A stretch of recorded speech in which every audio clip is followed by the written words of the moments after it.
taking with them whatever they can.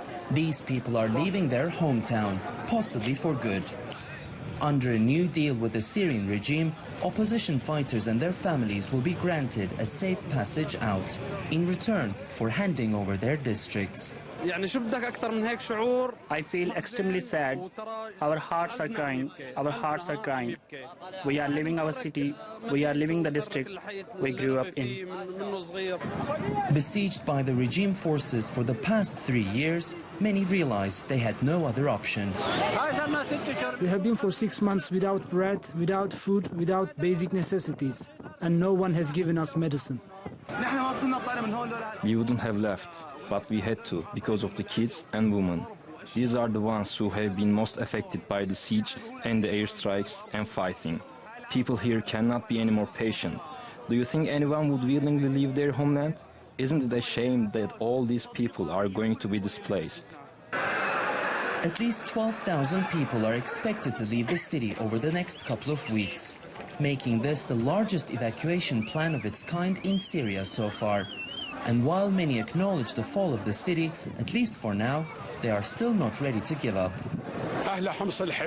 My cherished citizens of Homs, we will return, we will persist, and God willing, the revolution will not stop at all.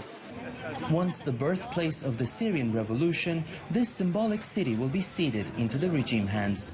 But once in northern Syria, most of these fighters will join hands with the Free Syrian Army and continue their fight. Ediz Tiyansan is in the Syrian city of Jarablus with more details on the evacuation.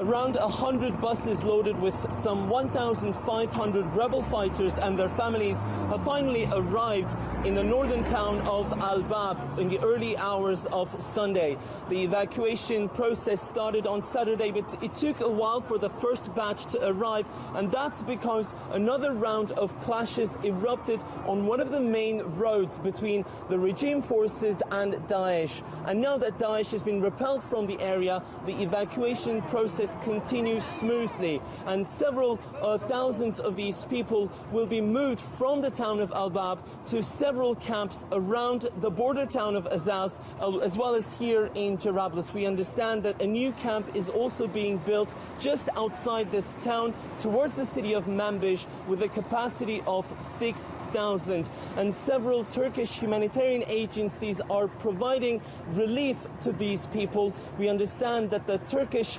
government-affiliated Emergency Management Authority, AFAD, is tasked with setting up new housing units and camps, while the Turkish Red Crescent Society is providing convoys of food, medicine and clothing items. And remember that these people have been under a siege by regime forces for the past 3 years, and for a long time they've been deprived of their most basic necessities. Now, as for the fighters, we understand that the fight is still not over. As soon as they arrive here in northern Syria, the recruitment process will begin again, and they will join different factions within the FSA. Earlier today, I've spoken to one of the opposition figures who told me that several hundreds among them, the majority of them, will be joining the Muntasir Billah brigades to continue their fight for Syria.